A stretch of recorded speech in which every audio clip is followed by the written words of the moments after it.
Hello YouTube, in today's video I'm going to be working on a proof of concept tool. In a previous video I had been lightening my flywheel and I mentioned that I was going to try to build a tool so that I could balance my flywheel once it was done. In a video that I've already posted, I used a similar method to balance the chuck on my lathe. This process uses an online program that tells you where to place weights on your rotating mass. You then rotate the mass. It collects data and tells you where your imbalance is. In this video, I plan on building this tool as a proof of concept to see if I can make the tool sensitive enough to read the imbalance of my flywheel. Unlike the balancing on my chuck, I need to be much more accurate with this. On my lathe, I need to be within a few ounces. On my flywheel, because it's turning at such a high rate of RPM, I need to be within a few grams. So to summarize, this video will be me trying to build a tool to figure out whether or not this method will be sensitive enough to balance my jet ski flywheel. This is the idea that I initially had, and then I decided to try to cheat and take the easy way, which turned out to be the hard way. I've faced this off and ground it flat, so it's perfectly flat. What I think I'm going to do is turn the end of this shaft so that it has a 10 by 1.25 and also put a flat shoulder on it so that it mates up against that really well. And then basically leave this 3/4 of an inch for 7 or 8 inches. So because of the thickness of it, I'll be able to turn it down out here. And then once I've got the grabbing surface machined, I can then come in and aggressively remove material from the center. So we've got our tapered bit that goes in the chuck. Can you guys see that? And then this is the part that the chuck grabs. This is the part that the flywheel mounts on. So what I'm going to do is I'm going to use a piece of 3/4 inch stock, about 8 inches long, like so. It's going to be faced off and have a piece that is 10 by 1.25 that is threaded inside of there. And before I do anything else, I will have this in the chuck running true, and I will turn down the end of this, and because this is 3/4 through here, I won't get a lot of vibration. So I'll have to take light passes and I'll have to do a couple of tricky things to get it to work properly, but I'll be able to get this within tolerance at this end. I'll check my zero here, and I'll check my zero here, and once I've got it running perfect, what I'll do then is come in with a, what do you call it? Dead center. Stick that in there, and then I will turn the center of this down to about 3/8. So I'll remove a whole bunch of material from here, and that will give me my flexible bit in the middle.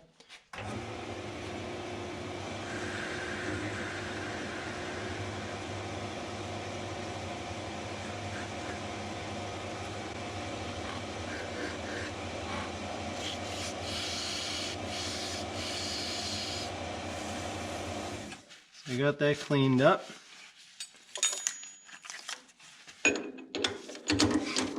Now we're going to flip it around, turn this end down, put a thread on it.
It can cut 20 thousandths, but that's pretty much the limit of what it can take on this stuff. Anyway, I don't know what this material is.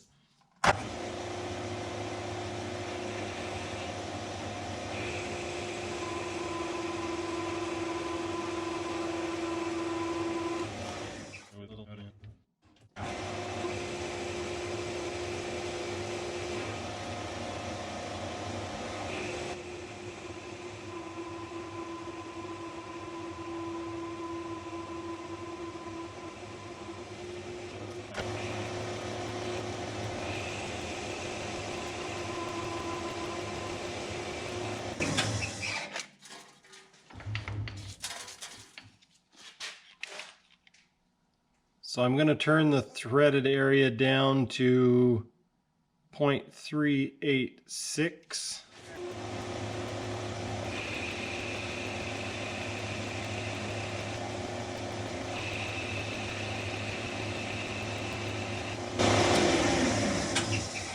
Did anybody else notice how the chips are breaking off nicely, but now the finish is crap? So I've got 3.86.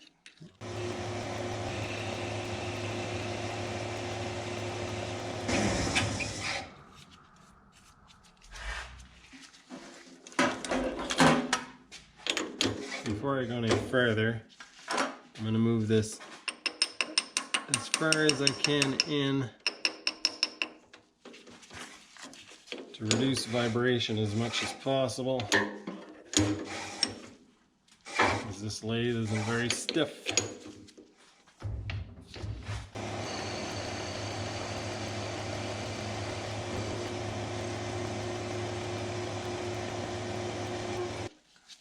All right, I'm just gonna go another tiny little bit, and I'm gonna take a pass all the way to the shoulder.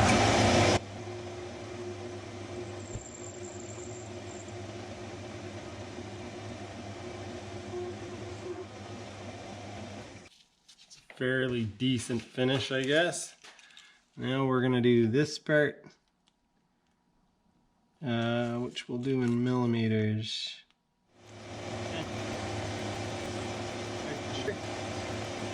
Should be 12.6-ish, 12.6 spot on.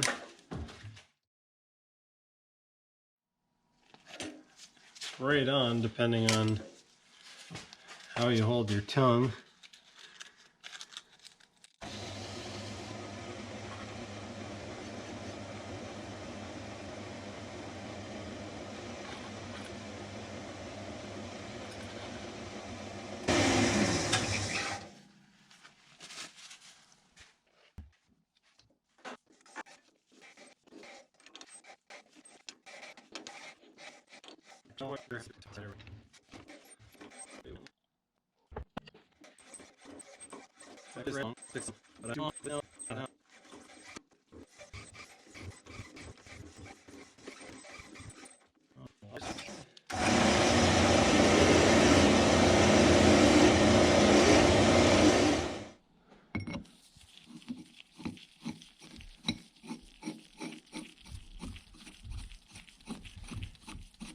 It's going to get hung up at that shoulder that I turned to 10 millimeters. Now what I need to do is put this chuck back on the lathe and turn that down. I want it to be a very snug fit, so I don't know how I'm going to go about doing that. I don't have a 10 millimeter end mill.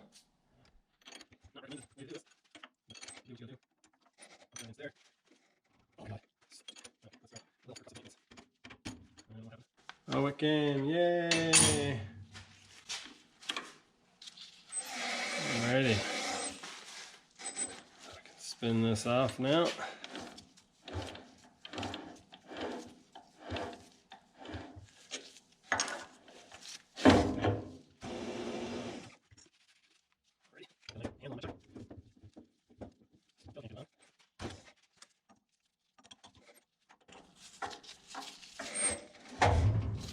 Alright, it's locked in place. Let's see how much run out there is. I'm guessing that there's going to be quite a bit. Yep, I was right.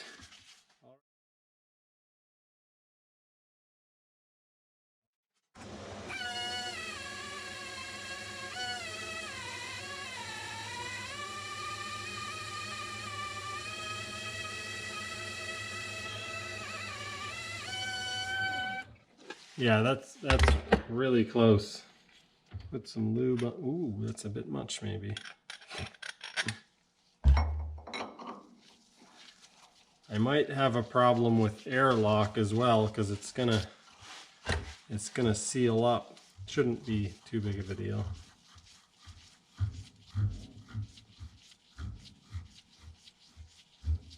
Oh, it's actually perfect fit.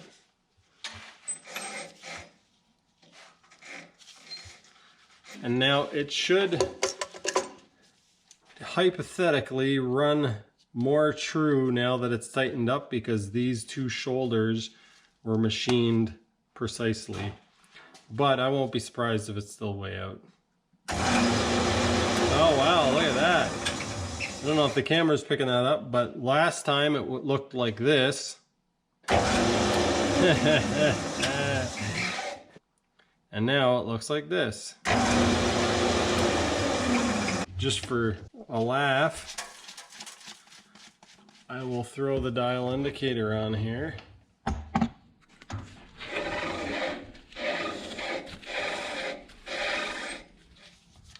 Right about here.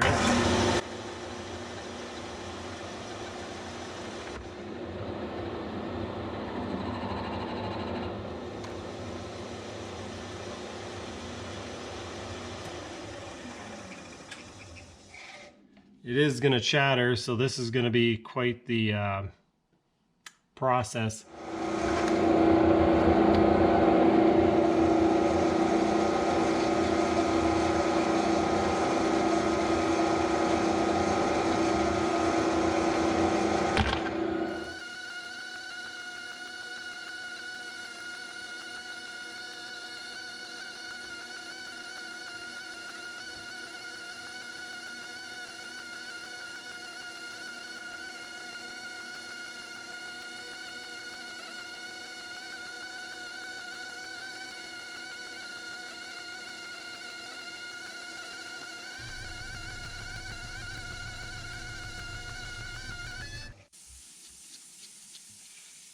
It's working pretty good. It's gonna be annoying, but it's working.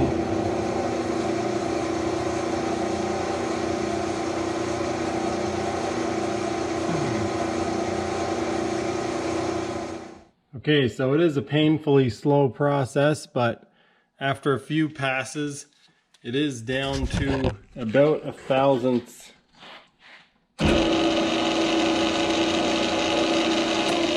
The needle's vibrating around because the surface is fairly rough, but yeah, I think what I'll do is try sanding it down, seeing how close I really am, and then I may go over it again with this, or I might switch to the stone. Okay, so after touching it up with sandpaper, it's still not perfectly smooth, but I would say it's ready for stoning. Let's see, we're at the 0 there.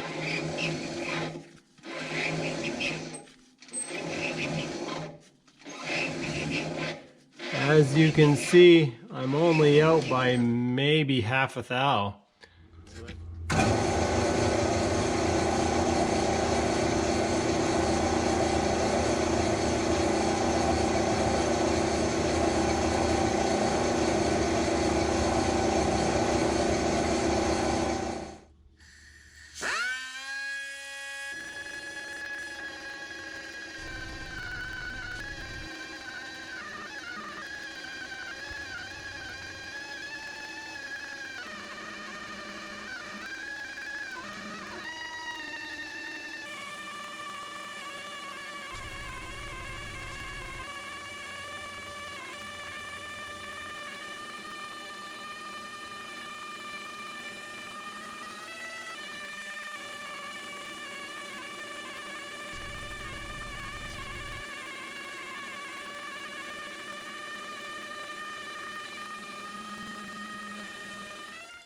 So as you can see on those last two cuts, the finish is so fine now that it's actually touching the marker but not removing all of it. So I did 2 passes and it didn't even remove the marker. So that's how accurately ground this is now. We'll mic it out and see how accurate it is between one side and the other, because a micrometer doesn't lie. I fully expect it to be off by a little bit, but I'm going to get some alcohol, clean this off, and then we'll grab the mic. Not sure if the camera can pick up how nice the finish actually is on that, but I'm kind of blown away that something so crazy worked. We'll put it there.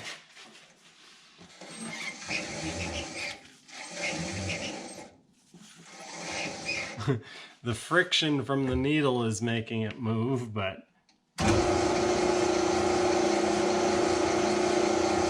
a little oil on it. That's pretty impressive.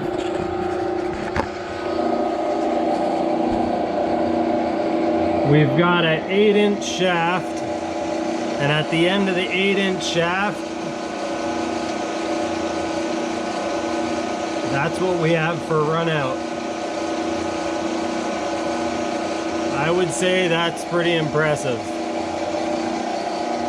All right, now that we know that, now I'll get the mic. All right, we'll do it right here. So we're 7.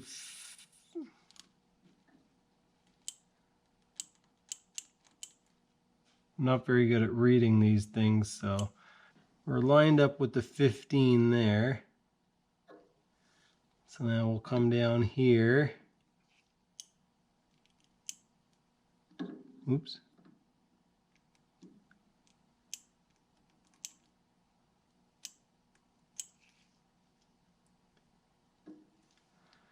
So we are 0.3 of a thou, 0.3 thousandths out from this end to this end.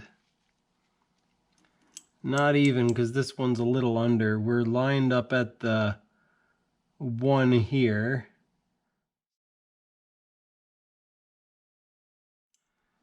That's right at 15. So then we'll 4 at the top.